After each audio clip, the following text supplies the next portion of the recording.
Welcome to the Evolved Caveman, where men learn to be successful and happy with your host, Dr. John Schinnerer, as he shares the most impactful ideas and practices for you to get the most from your relationships, your work, and from your life. Now here's Dr. John. Hey, all you Evolved Cavemen and Cavewomen out there. This is Dr. John with the Evolved Caveman podcast. And if you like some of the stuff that you've heard out there, be sure to check out my individual coaching packages at guidetoself.com. You can find out more at the evolvedcaveman.com. And be sure to check out the Ultimate Couples Retreat, which is a week-long, idyllic adventure and journey into learning more about yourself and your partner and ways to reconnect in Costa Rica, September 2020. You can find out more at theultimaterelationship.com. Hey, everybody, this is Dr. John back with the latest episode of The Evolved Caveman. And today I'm excited, I'm honored. This speaks to the emotion geek in me. And part of the reason that I got into psychology was ways to learn to manage my own emotions. And so I am thrilled to have on as my guest today, Hilary Jacobs Hendel. And let me just read the bio really quickly. Hilary has a master's in social work from Fordham. She studied psychoanalysis for 4 years at the Institute of Contemporary Psychotherapy, private practice in New York City. She's been a mental health consultant for the hit TV show Mad Men. And Hilary has a passion for helping people become their authentic selves. Being real or authentic leads to greater connection, compassion, calm, creativity, courage, and confidence. And one of her main tools, which we're going to talk about today, is the change triangle. It's a sort of map to finding the true self. It helps people become reacquainted with core feelings like anger, sadness, fear, joy, and excitement. And one of the things that I love about this is that it's my belief that emotions drive everything. Everything we do, don't do, everything we say and don't say. But often we don't have an awareness of even how our emotions are affecting us. So Hilary, thanks for coming along. I really appreciate it. I'm thrilled to have you here. How are you doing? I'm doing great. And I'm very happy to be here. And I'm so glad that you asked me. And I particularly love sharing this information with men and the women who love men and want them to be well. And I think this is, sorry for interrupting, I think this is one of the huge areas that men need to work on developing is the emotional awareness, emotional literacy, emotional management, and communication. Yeah, absolutely. And I'm sort of identifying with your audience out there that's like emotions. Oh no, it's like people run the other way, and for good reason, because we're sort of sold a bill of goods that emotions are weak. We are not given any tools to understand or to work with them, and they're painful and they're mysterious. And so, I'm hoping everybody hangs in there and listens, because if you learn a few basic facts about emotions, it demystifies them. And if you we try to undo the myths about emotions, because there is science behind emotions, and everybody, men, women, and every gender in between, have the exact same core emotions. And when we deal with them, when we lean into them, which takes strength, not weakness, right? It's much easier to avoid things, to grab a drink, but when we can understand and lean into them, just all sorts of good things start to happen. And there are ways to manage them so that they don't feel out of control.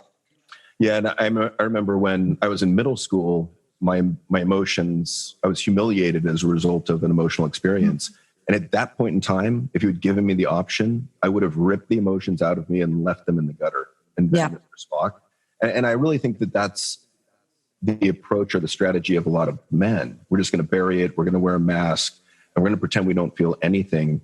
And yet emotions, once you learn to manage them, can be such a source of power and strength and courage that it's not even funny. And I think what we're shooting for in terms of this Evolved Caveman is really a balance between the intellectual, the analytical, and the emotional. I'm so glad you mentioned that, because more and more, I as I talk to people out all over the place, when it's another thing people get frightened of. It's like, I don't want to wear my heart on my sleeves. I don't want to, it's inappropriate for me to display emotions. And exactly what you said. We're not talking about that at all. We're talking about a balance between a thought process and a rational and a thinking things through. It's critical. But the missing piece, and why we have an epidemic of anxiety and depression and addiction and so many other symptoms on our hand, is that piece where we're cut off from our bodies, which is where emotions live. And when you can bring yourself into balance, which is in the jargon, the science jargon, like homeostasis, everything is balanced and our nervous system is calm, then you can actually think best. You can focus best. You can connect and relate best. And it really is the missing piece in how to really thrive in life, I think. I like to say that Rene Descartes, the philosopher, really fucked us when several hundred years ago he said, "I think, therefore I am." Mm-hmm. And it really made us over-identify with our head and our thoughts, and it disconnected us from our body, disconnected mind from body. And one of the huge things with the men I work with is getting them out of their head and into their body. Mm-hmm. To figure out, what is it I'm feeling right here, right now? Yes, exactly. And how, when you do that, if you don't mind me asking, what's the initial response when you ask people to kind of slow down and notice, as I do in my work as an AEDP therapist, which is a trauma-informed emotion therapist? Yeah. Yeah, I think they're surprised. I think that once they begin to do it, they're actually okay with it. It takes some practice and it takes some repetition and it takes some reminding. But I think once you begin to tune into the body, it's not nearly as scary as you think emotions are, because I think a lot of men are terrified of their emotions. I like the saying that, the mind is like a terrible neighborhood that you're afraid to go alone. Mm-hmm.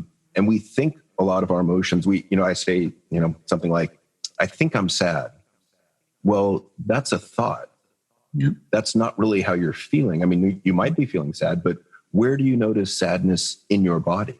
Mm-hmm. What are the physiological cues that you pick up to know at some level that you're sad?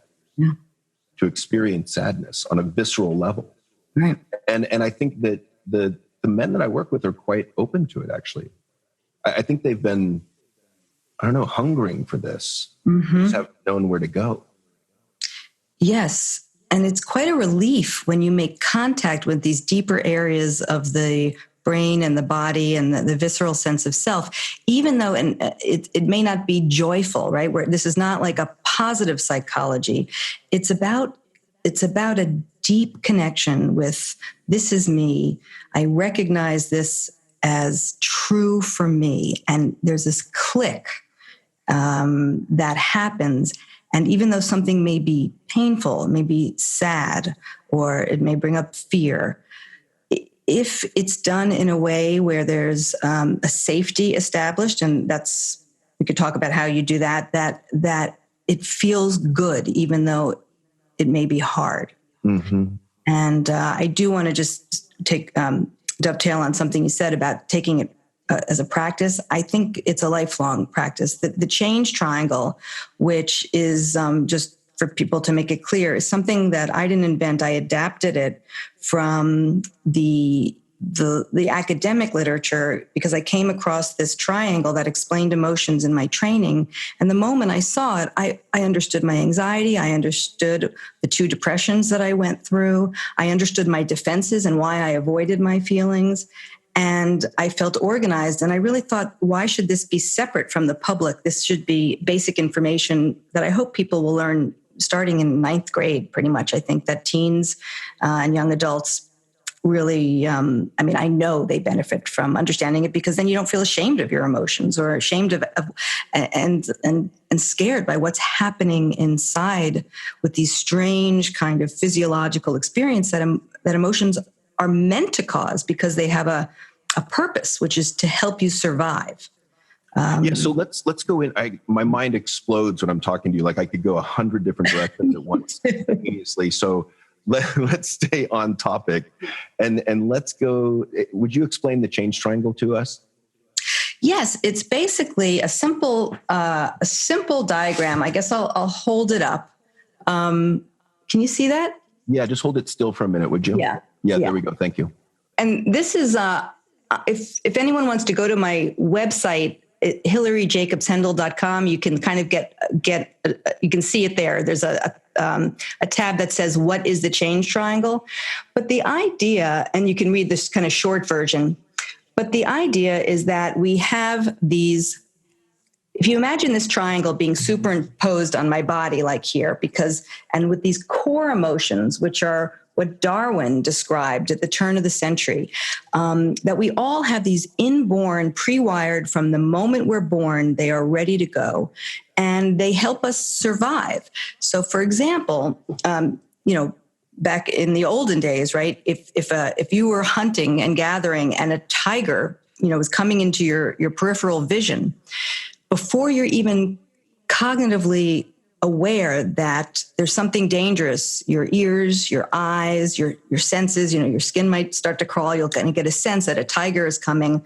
It's going to trigger fear, and fear is going to trigger the body, and you're going to start running for safety. And this happens so quickly, much more quickly than the cerebral cortex, which is the sort of the thinking brain, can work. Yeah, and the emotional brain is just faster than the thinking. It's faster. It's more refined. It's gone through thousands of revisions. Yes. Well, and it's very black and white. It's fear, it's safety. So you see a tiger, you start running, and if you had to see it and evaluate it, you'd be eaten already by the tiger. So so all of the emotions, the core emotions, which are at the bottom of the triangle, which we can feel physically, are anger, fear, sadness, disgust, joy, excitement, and sexual excitement.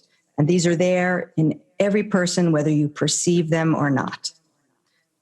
It's just, and if for the people listening, if you take one thing from this conversation, it's just know that your emotions just are. They're not good. They're not bad. They don't say anything about you. They just are. And different people feel them differently on a spectrum. So some people are very emotional, men and women, and some people are kind of more flatlined, just from their genetic makeup and their disposition. But we all have those emotions because we all need them for survival. And each one of those 7 core emotions has its own program that tells the body what to do to aid in survival. And so that's just a good thing. And when we, let's say in a theoretical utopian world, everybody understood that that emotions have to be tended to and cared for, your initially your parents and then your peers, everybody would receive your emotions, help you calm them when you're young, and then teach you skills to calm your own. And can I jump in there? Because I think the other piece of that is non-judgment. I mean, you mentioned that they're not good or bad, but we have so many judgments about our emotions. Yes. Layer other emotions on top of that core emotion, and it creates problems. Yes, exactly. So to the extent you can look at your own emotions without judgment, or look at your partner's emotions without judgment, that helps tremendously. It's key. It's absolutely key. And we're also mean to ourselves, and then we're mean to others. So it's totally related how you relate to your own emotions and how you relate to the emotions of the people around you. So the thing to know about, like, when you have a core emotion triggered, and it's triggered by the environment, you can't control it. Something happens, somebody bumps into you, someone cuts you off in traffic, your wife, tells you that you're not good enough. It's going to trigger an emotion. And there's a choice point here where you can either have skills and work with the emotion and work it through and feel the feeling and experience it, which I can define what that means, to actually experience an emotion. And then you drop down, your nervous system calms down, and you feel again in your most authentic self, which you recognize by these C words. When we are sort of in our homeostatic, regulated, balanced nervous system, we feel calm, we feel curious in others in the world, we feel connected to ourselves and others, we feel confident that we can handle life and whatever comes and problem solve. We feel clear in thoughts, we're not ruminating and obsessing up there, and good things happen. But what most of us do is an emotion gets triggered and it gets cut off from experiencing it. And then we move up the triangle where most of us live in these kind of anxious, if you imagine the top of the triangle kind of over around above your shoulders and in your head, these kind of anxious, defensive states. And because we're blocking, we don't like what we're feeling, we move out of our body and into our head. And then the mind tries to figure out the mind and body, how to squash these things down that we are frightened of. And so anxiety is really a signal, and we can all use it and recognize it, that when we're anxious, it's really a signal that there's underlying core emotions that need validating and tending to. Now, when you have a lot of feelings coming up, these core emotions, and you have a lot of anxiety pushing it down, which is these inhibitory emotions on the top right corner. And the inhibitory emotions are shame and guilt and anxiety. These are emotions that have the ability to squash core emotions in service of really getting along. Again, they're evolutionarily evolved. That doesn't make sense. They are evolved to keep us in the good graces of our tribes, of humanity, so that, if we are told, for example, an example of, let's say, healthy shame is we learn if we pee in public, our parents say, we don't do that. That's not what we do in society. We pee in the toilet, and you might feel a little shame. And so next time you have to pee, you're going to remember that, and you're going to say, go to the bathroom. The sad part is this happens with emotions, so that young boys, right, initially they're programmed to feel sad when they're upset. Let's say a toy is taken away and a little boy cries, and a father who doesn't have any emotion education, who thinks he's doing the right thing perhaps by socializing his child, says, oh, we don't cry. Boys don't cry, or worse, you're a pussy, or get over yourself, or who do you think you are, or suck it up. And we use muscular constriction to hold down the actual physiological energy that each emotion has. And then we become anxious instead of having that feeling. And the combination of anxiety and guilt and shame, depending on how much adversity we suffered inside our bodies, mixed with these upcoming emotions, core emotions that want to come up and out and be expressed, and this downward like a pressure cooker, then we develop defenses. So we get cut off and we don't feel anything.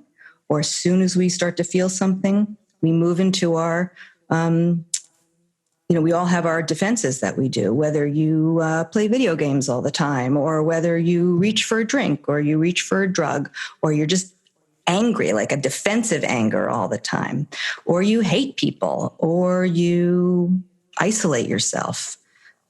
So there's a myriad of defenses, a lot of which I list in the book and on my website, because they're sort of interesting. And the very defenses that people have are the symptoms that often they come into my office for help with. Where does depression fit in on that triangle?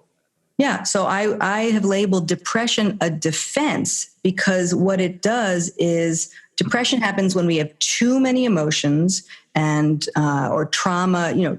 Trauma. Why trauma is because an event brings up emotions, and there's no one there to help us with them, and so we have to bury them. And over time, if you keep doing that to contain the massive amount of energy and emotions that wants to come up, we just have a massive shutdown.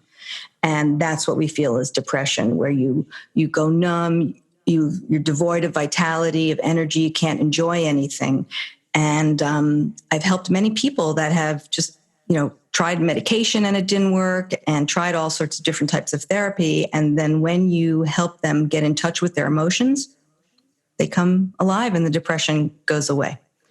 Yeah, and let's talk about trauma for a minute, because, I like that definition from Dr. Faith Harper of trauma, that trauma is anything that disconnects you from a feeling of safety. Now, that's a really low bar for a definition of trauma. And it's interesting to me. I kind of love and hate it at the same time. I love it because I think it encourages people to go back in their past and think, okay, with that definition, what might have been traumatic for me? Now, we also respond differently to trauma. So some people can spend 6 to 8 years as a prisoner of war in a POW camp and come out psychologically healthy. Others, maybe they, got yelled at by their mom at a young age and found that traumatic. There's no judgment there on what we consider traumatic. The part I don't like about that definition of trauma is I think it increases the number of people that consider themselves victims. And that might be a defense as well. But where does trauma fit into the change triangle? Well, it's really the change triangle is there to prevent and ease and heal the symptoms of trauma, of which chronic anxiety, social anxiety, depression, alcoholism. Again, all of these, like, why does some person become an alcoholic and another person develops OCD, has to do with the genetics, right? So everything is a combination. But any of these symptoms, I now just think of everyone as having suffered, that their symptoms are from trauma, meaning just surviving childhood. And then depending on how many adverse events happened. And these are largely not talked about in our culture. These are invisible things. So many people come into me feeling depressed, and we talk about their childhood, for example, and, they had to change schools when they were in second grade, right? That is a trauma if it was very hard and it evoked a lot of fear and a lot of anger. Why did I have to leave my friends? And a lot of sadness because the loss of my friends. And the parents really and the teachers at school, nobody really noticed and did anything. And again, so that gets squashed down because there's no safety for the emotion, right? That's how I would there's no safety for the emotion, too much aloneness in the face of overwhelming feelings. And then boom, we move to the left of the triangle and we're in defensive states. And they just kind of get hardened, this kind of defensive way of living just over time, sort of a negative feedback loop. But it's... Yeah, and I've often, sorry for interrupting, I've often thought of just growing up male as inherently traumatic. I mean, there's a lot of violence, a lot of bullying, a lot of name calling. Like you do what you have to survive. And if you look back at that with honesty and non-judgment, it's like, wow, yeah, there was a lot of trauma there. There was a lot of little trauma. There was a lot of micro trauma. And we just, as men, learned to bury it. Right. You're because told we're to socialized as don't feel, be invulnerable, be self-reliant, which means don't ask for help. Don't tell anyone how you're feeling when you can't handle it. Just handle it on your own. Exactly. And that fundamentally leads to disconnection and loneliness and anxiety and depression and, drug and alcohol addiction. Exactly. And it's totally preventable and totally reversible. And it involves, that's why I just fell in love with the concept of the change triangle, because it was the most practical tool that I saw to give a quick education about emotions that just blows people away. It's like, oh my, and I, even though I'm a woman, I was sort of raised in a very thinky household. My dad was a psychiatrist and, you were supposed to understand, but there was, if you start to talk touchy-feely stuff about emotions in the body back in the 70s, my dad would say that was, California New Age bullshit. And because I was raised to be an intellectual. It was all about grades. It was all about thinking. It was all about book smarts. And I could do that. But I realized early on, like, there's a huge void, like something is missing. And then I would have these emotions come up and I'm like, I couldn't manage them that well. I couldn't understand them that well. And I started digging into them. And so I've spent 25, 30 years looking into emotion. And by the way, let me just put a plug in for the book. The book is It's Not Always Depression. I've read about a third of it. It's fantastic. And I highly recommend it. It's readable by anyone. So check it out. It's a really good book. There's an audio book. You can order it on Amazon, but It's Not Always Depression. Very worthwhile book. And I don't say that about many books. Thank you. My goal was really to make it almost like a beach read, like just something you could go right through. There's no jargon. I tried to avoid any, again, psychobabble, and it's mostly stories. Yeah, that's why I like it. I think that, you give an explanation of the change triangle and then you go into case examples. Of how you move from disconnected states through anxiety and lowering that into emotions, what it actually looks like. Because the tricky thing about emotions is you can't think your way through an emotion.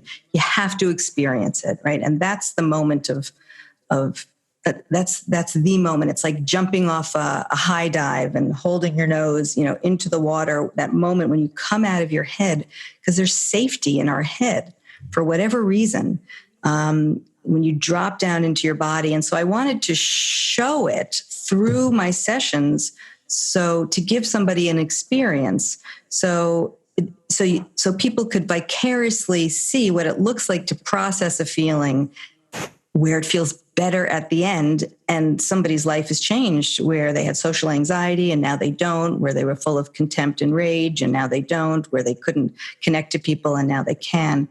And so that was and then I have little gentle exercises to give the reader just a taste if they want to, but just the emotion education in and of itself, I think, gives you a great advantage. And as a parent, it's crucial. So Hilary, this is all very abstract, pie in the sky, 30,000 foot view. Your dad would say this is new age bullshit. So give us a real life example, if you would, to help us bring it down to a concrete level. Yeah. Well, I guess I could talk about one of the stories in the book is, Would you? Yeah, absolutely. Someone who lost their parents. I think you read the story as one of the first, when they were very young. And again, see, I'm not into blaming parents because they don't have any of this information and people don't know how to cope with emotions. In fact, I wrote the book that I wish I had read when I was in my 20s, because I think that while all children get screwed up, I think I could have done a better job if I had understood specifically about shame. That's something that nobody talks about, and it's a potent transformer for the worst. And we really want to avoid creating shame more than needs to be, just to make sure a kid doesn't get humiliated again, like walking naked or masturbating in front of other people. Yeah, it's one of the most powerful and prevalent emotions, and also one of the most dangerous. Yes, and leads to all sorts of aggressive symptoms, bullying and addictions and whatnot. So this woman who I called Fran in the book lost her parents and went to live with her aunt and uncle, and nobody really leaned into her emotional world. Everybody kind of like, okay, you're going to be okay, and that's wonderful, right? The intent is good. But what happened is, because there's such a well of grief when you lose your parents or you lose someone you love when you're young, you stay away from that. And again, like the change triangle, which is universal for all humans, you begin to pull away from anything that will bring up sadness or the feeling of loss. So when you're an adult now and you want relationships, well, when you dare to love again, because we wire in our experience, this formative experience of losing your parents is going to be triggered when you want to love again. And so anytime that Fran would, think about being in a relationship, it would sort of be an intellectual thing. No, I'm not really into that. I'm fine on my own. And then when I saw her, she started to feel lonely, and she was kind of weirded out by that because it was a new experience. And she came to me, and we really I had to help her get in touch so that she could grieve the loss of her parents. And in that process, it took a while, because anytime anything touched sadness, it would throw her into a state of high anxiety and panic. And the way you rewire the brain that way is to, as soon as you feel anxious, you switch gears into calming anxiety. And I teach people to do that on their own through learning how to do this thing called deep belly breathing, which is diaphragmatic breathing, where you learn to ground. And it's funny, all these things, like when someone, years ago would tell me to breathe, I would find it very annoying. And I was like, what's that going to do? Or grounding. I'll feel my feet on the floor. What's that going to do? That's like ridiculous.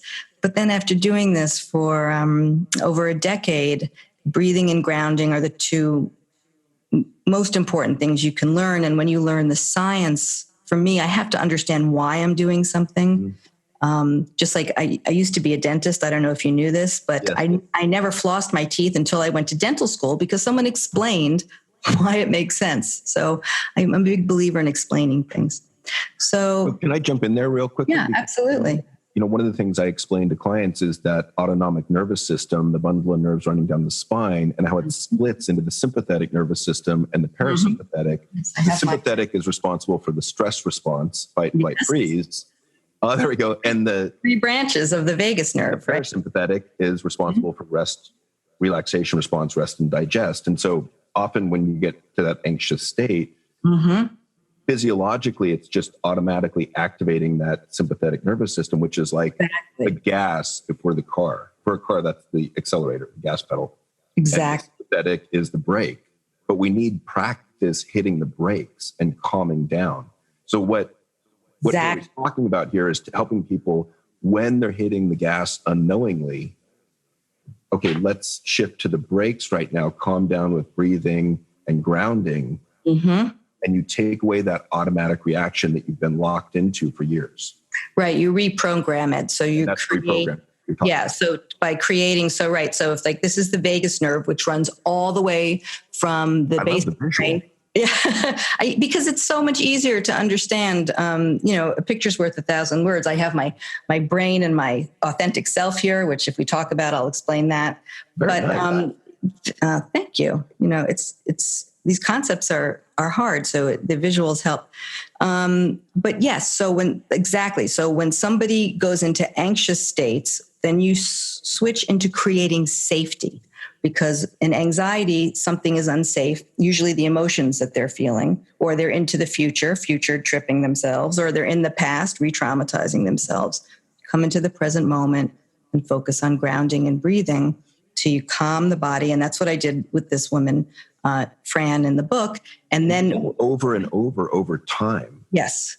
It's called pendulating in the trauma, in the field of trauma psychotherapy, which you may know. So you go back and forth. When someone gets anxious, then you stop the work you're doing and you make them feel comfortable again. And, that's why the collaboration is so important. But we can do these things on our own. You can work the change triangle on your own until you get stuck, if you do. And then if you get stuck, you probably need that other person there to create safety so that you can be courageous, because 2 is always better than 1. Not always, but most of the time, to go to uncharted territory. And all of this emotion work has to be done in a milieu of safety. And that's why judgment is so problematic, because just for those people listening, think how you feel when someone judges you. Do you feel safe or do you feel threatened? And so when we judge ourselves, we are actually creating anxiety and activating that gas, right, to move us into the top of the triangle. So we have to be very kind and loving to ourselves, almost like if we didn't have good parents, we have to become the good parent that we always needed. And that can be challenging too. Yeah, if I can jump in there, that's one of the reasons I like that loving kindness meditation, because you get the mantras of, may I be happy, may I be healthy, may I live life with ease and well-being. And you can add in things like, may I feel worthy, or may I be calm, whatever it is you need. I love the repetition of those mantras. Yes, I totally agree. And with that said, a lot of people do get stuck because there are parts when you were not treated well as a child, when we have abuse, which could be verbal abuse, being yelled at or name called, right? All of that is not okay. Or being ignored, abuse and neglect. Then when you're treated unkindly, it's jarring to treat yourself kindly. And sometimes you have to work with that childhood part, because we all have aspects of ourselves. And you have to, again, help that part adapt to being treated kindly, because people don't recognize themselves in some way. It's an identity crisis. If all of a sudden you start to be nice to yourself, it's like, who am I? And it feels weird. That's challenging, yes. But again, everything, if you practice and you do it in little bits so that it's manageable, and so that you will do it because it's not overwhelming you, then like everything, like going to the gym and building muscles, right? You don't all of a sudden lift 200 pounds. You work up to it. And that's exactly when we build emotional strength, which is how I see this. We're really building emotional strength and an emotional resilience. And the change triangle is my go-to tool. And I think one of the huge goals for this lifetime is emotional resiliency. How quickly can you bounce back from adversity, challenge, difficulty? Because one of the guarantees in this life is it's going to be painful. And so, the faster you can bounce back from that pain and difficulty, the better off you are.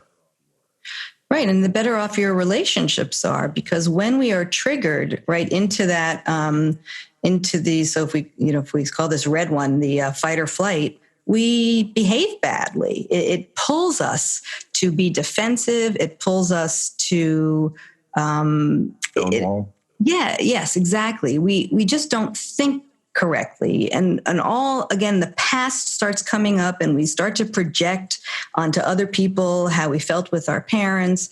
And you really want to take that time to calm down, sleep. That's why the proverbial sleeping on something before you act is so crucial, because we want to wait for that shift back into a calmer state so we can think clearly. Well, it's interesting, I just got engaged recently, and congratulations. Thank you. So I was divorced, so I had a prior marriage, and there are occasions when my fiance and I will get into a disagreement, and one of us will generally have the awareness to say something like, "Is this about me, or is this about a prior relationship?" And sometimes it is about the other person, but a lot of times it's not. It's bringing up something from the past and it's coming into the present. And so to have the awareness in the moment to go, oh shit, like, yeah, you're right. This isn't really about you. It's huge. Huge. So wonderful, right? We all need to learn to do that. And not only that, and even if it is in the current and we get triggered to anger, so crucial to know, this idea of experiencing, when I talk about experiencing your core feelings, what that really means is, first, what it doesn't mean is you haven't done anything. There's no action. There's no acting out, no acting in. You just know, okay, something just happened. My fiance said this thing to me. It pissed me off. I know I'm angry. How do I know I'm angry? Because I feel this energy coming up and I feel the impulse of the core emotion, because all core emotions have impulses. And this impulse makes me want to say, shut up or such bitch or whatever. But so I can notice my impulse, validate my impulse. So important, right? I'm pissed. That's okay. That's not a problem. But then the last step is, let me think through, if my goal is to stay connected to this person I love, what's the best way to handle my anger? And imagine if everybody could do that, there wouldn't be war in the world. Yeah, and I think one of the big keys there is having the awareness in the moment. I just got triggered. I'm angry right now. What's going on? So, to allow the anger to be, but not act on it, is massive. Massive. And it takes work. And it takes, it's lifelong practice. And I'm not perfect. You're not perfect. Right. And I was just going to say, I fail at times. Yeah. But I've gotten so much better over the years. Yes. And, and so part of it, and I talk to people just about anger in terms of looking at it on 3 axes: duration, intensity, frequency. So how long does it last when you get angry? How intense, which is how we normally think of anger. And then how frequently are you getting angry? Is it once a day, once a week, once a month? But improvement on any of those is still improvement. Yes, absolutely. And anger is very tricky for men and women and every gender in between. And it's a really good one to work on, because so many destructive things. Obviously, it's a destructive force. It's meant to be a protective force, right? So evolutionarily, it's adaptive to protect ourselves. But if you think of anger as a catalyst for change, which that's the way I like to look at it, is that something just happened and I don't like it, and something's got to change. And then how do you do that? Mm-hmm. Right? How can we talk something through to say, yeah, I don't like that. I would prefer you didn't do that, or I prefer we do it this way. But most everything, when I work with couples, there aren't a lot of problems that can't be solved if two people want to solve them through compromise or taking turns or something like that. So there's a lot that can be done with anger, and we don't get any education in it, and it's a huge problem. Yeah, and so let me change directions a little bit, because I have a question that I'm just curious about as an emotion geek. So for me, there's a distinction between emotions and moods. Mm-hmm. So emotions are short in duration. They generally have a cause. Bear comes out of the woods, you feel fear, you run away.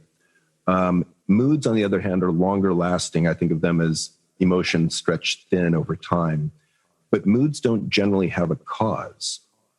They can. So like if you have a death in the family, that's going to flatline your mood. But generally, our moods just kind of ebb and flow. And I think there's some freedom in the thought, okay, I'm in a down mood. It's relatively minor. There's no cause for it. Instead of beating your head against a wall, why am I feeling sad right now? What do you think about emotions versus moods? I'm with you in the way you're thinking of it. Okay. If I know someone well and they come in and they're a bad mood, and I'll maybe say, did anything happen? Nothing I could think of, right? It could be hormones, it could be sugar levels, it could be sleep. Tired. Yes. So we don't want to pathologize. Well, we don't want to pathologize really anything, but in terms of sometimes I'm not going to analyze something or we'll figure that out together. But often, depression is a mood. Low self-esteem is a mood, right? Or a state, as I might call it. Yes. Anxiety could be depending. And then it's probably the accumulation of a lot of stuff that has happened in the past, if it's been around for a long time. If it's transient, right? Let's see how you feel tomorrow. Right. But I like the freedom of, let's say we're coworkers and I come in and I'm in a grouchy mood.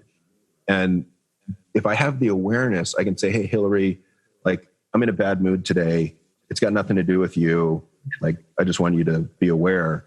I love that, because it gives you the freedom as someone who cares about me to either you can give me space, or you can kind of try and, help me get out of it. And maybe you have success with that. Maybe you don't. But the crux of it is, the heart of it is, you don't have to take it personally. Mm-hmm. And oftentimes we take other people's emotions and moods personally. What did I do? What did I do to make Hilary upset? Yeah. Maybe she knows I left early yesterday, and we take it personally. We personalize it. Absolutely. And I like what you said about, I am a big believer that we forget that we can use words all the time. I'm like when kids are little, use your words.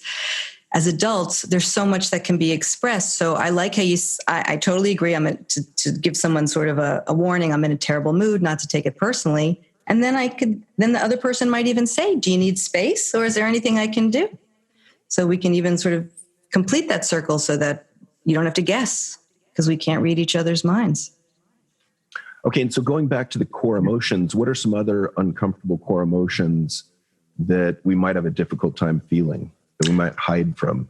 How about joy and excitement? You would not believe the people that struggle, and pride in the self, which is not on the change triangle per se, it's underneath the core emotions.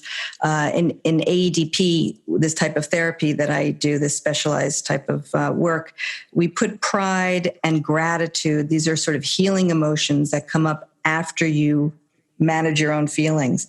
But pride in the self and joy and excitement, particularly, I was going to say particularly for men. I mean, I think excitement, I'm thinking of sports games and high five and, there's context in which we can play it. Most contexts we can't. Yes. Yeah. So people struggle immensely with emotions that actually help them expand.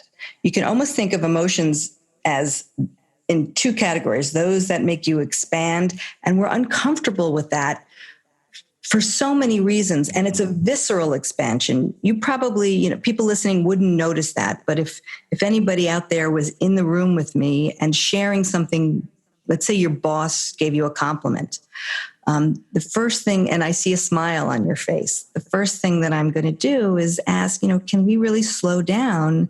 I see the smile on your face. What was it like when your boss gave you this compliment? What does it feel like physically?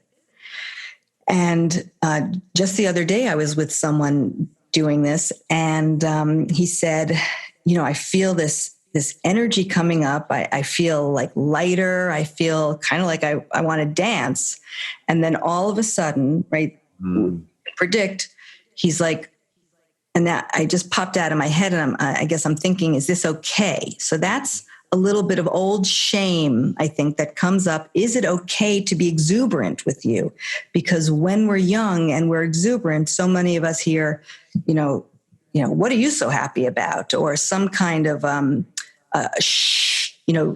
because they're being socialized. But these moments of exuberance, when we're young, we learn to curtail so that we don't feel that horrible feeling of being in an expansive state when somebody cuts you off from that. And I think, there's other people's jealousy can sometimes get in the way of that. I think sometimes we're parented in such a way that we're taught not to be arrogant, quote unquote.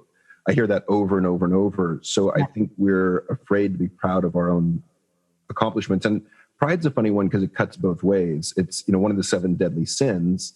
So we're not supposed to be proud. Mm-hmm. It's also a positive emotion. And I think it's healthy to be proud of crucial who we are and what we've done. The other description of those positive emotions that I love is expansiveness in the chest. Mm-hmm. I think of, if you think of someone who's won a race, it's pride, right? The chin is up, shoulders are back, arms are up. There's an expansiveness in that chest, right?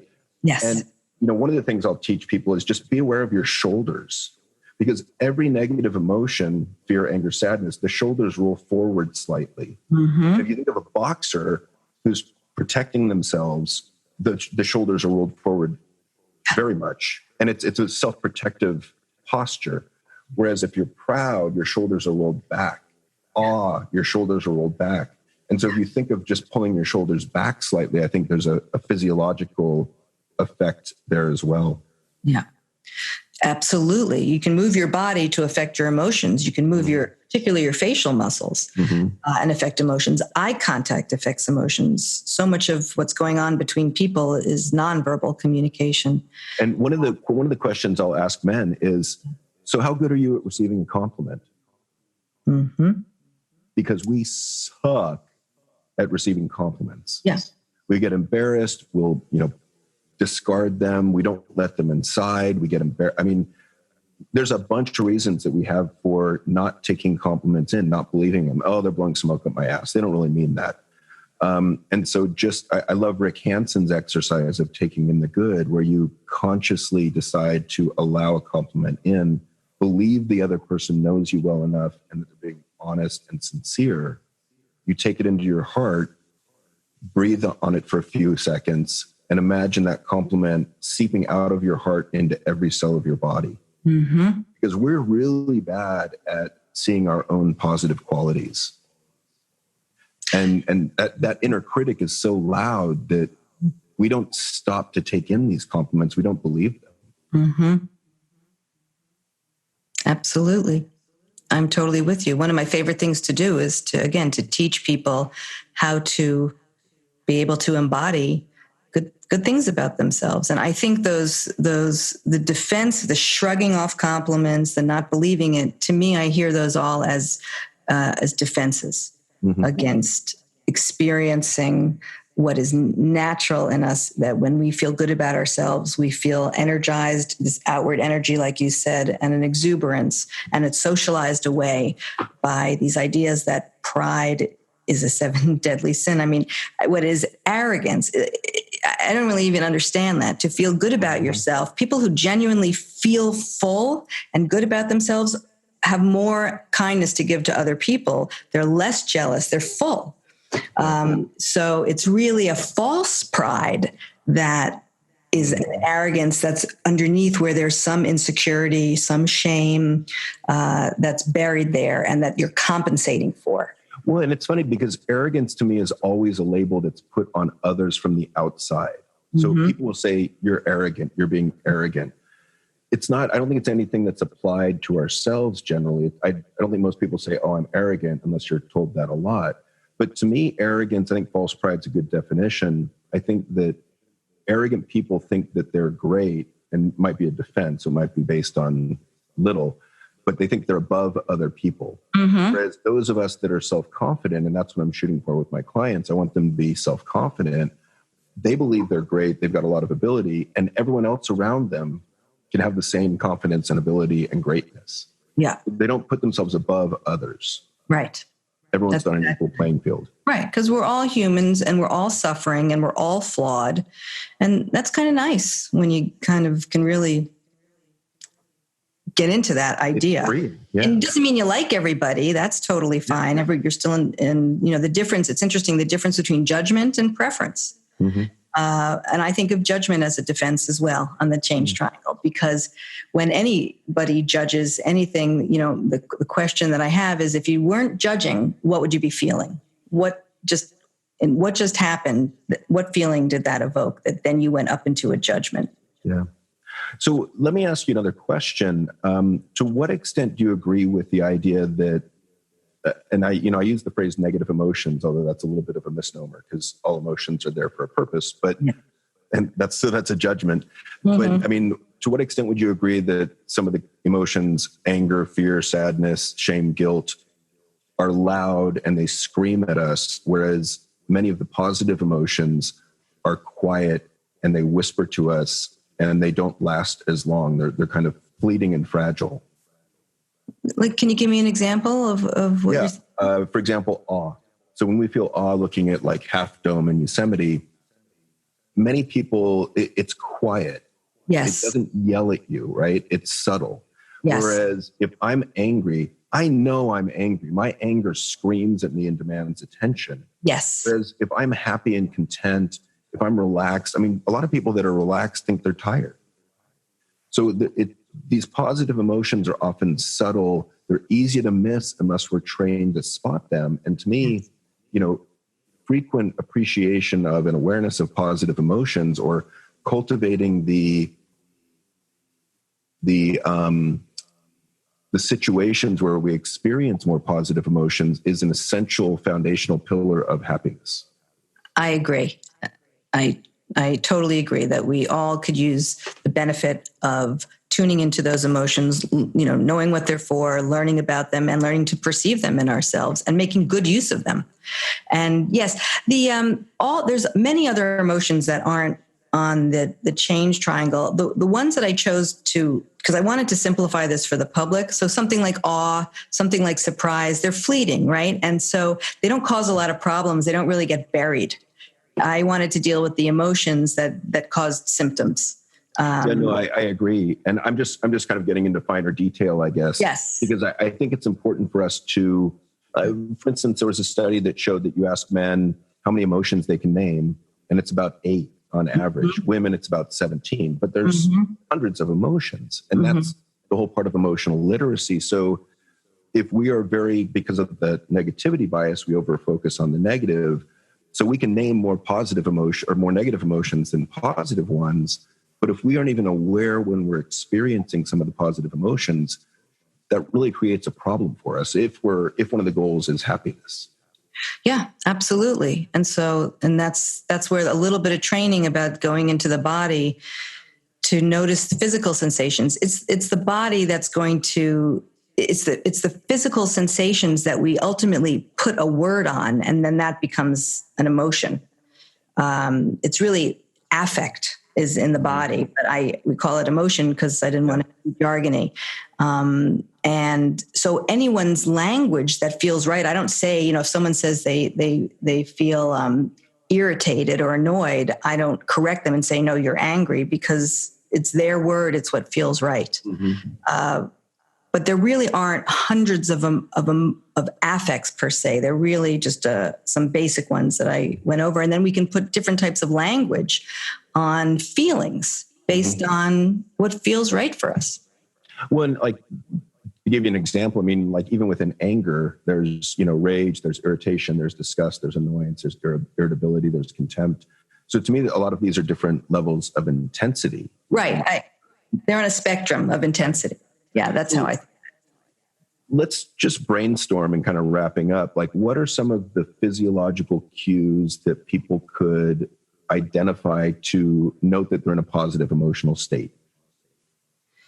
Well, I would say, for people listening, if they want to do it right now, if you conjure up the happiest moment in your life and slow way down and scan your body from head to toe at a snail's pace, what do you begin to notice?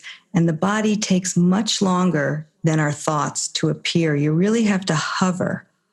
But for me, when I feel happy, I feel warm in my chest.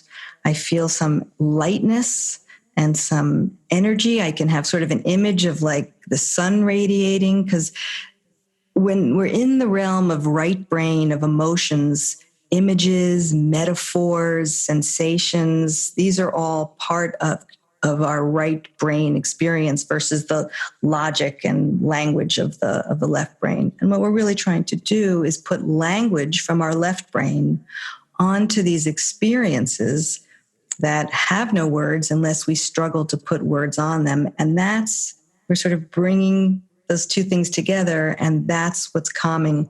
When we can name what emotions we are experiencing, the whole nervous system calms down. And that's why these words are so important, to be able to label it. So for me, that's what brings up joy. When I feel proud of myself, and I'm going to share this because it's sort of interesting. When I started to have success with the writing, like when the New York Times article, which I recommend people read, it's so universal and it went viral. It's called "It's Not Always Depression, Sometimes It's Shame." And it's about someone who came in depressed and couldn't get treated. And then we worked in this way that I'm talking about, and they got well. But when I never thought I'd be published in the New York Times. So when that happened, and then when during the day it reached the number one emailed article, all of a sudden I started to feel sick. I was so dysregulated. And I was like, what's going on here? This is such a good thing. And then I realized I was so excited and so happy that the energy and the exuberance really was getting stuck in the confines of my body. And what I needed to do, and I pulled like, what would I do if I was in therapy with myself or with one of my colleagues, is I let that energy come up in a fantasy and imagined what it wanted to do. It wanted to jump around and it wanted to dance. And I had all sorts of grandiose fantasies of seeing myself on a stage and everybody applauding. And it helped doing that, really imagining it like it was like it was a movie happening, transformed what was happening for me and was able to calm my nervous system.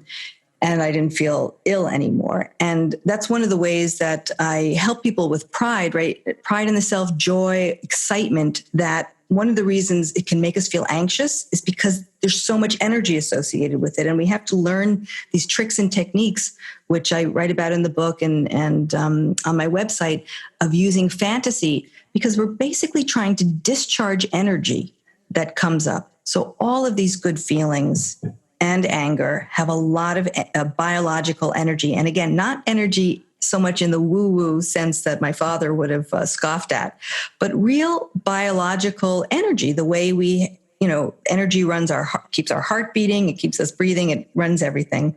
And emotions have a lot of energy because they make us move. In fact, that's the whole purpose of an emotion, is to make us move in some direction that helps us. So it's the Latin that was a very long answer to your question. I mean, emote means to move. Yeah, émover, I think, is the French and Latin derivation. Yeah. And so when you were talking about sort of that happy memory, my mind went to, I was coaching my son's soccer team. He was 8, and it was the first time these kids had played under the lights at night. We ended up winning the game 1-0, hard-fought game. And my son ran off the field, jumped into my arms and said, "Dad, we did it."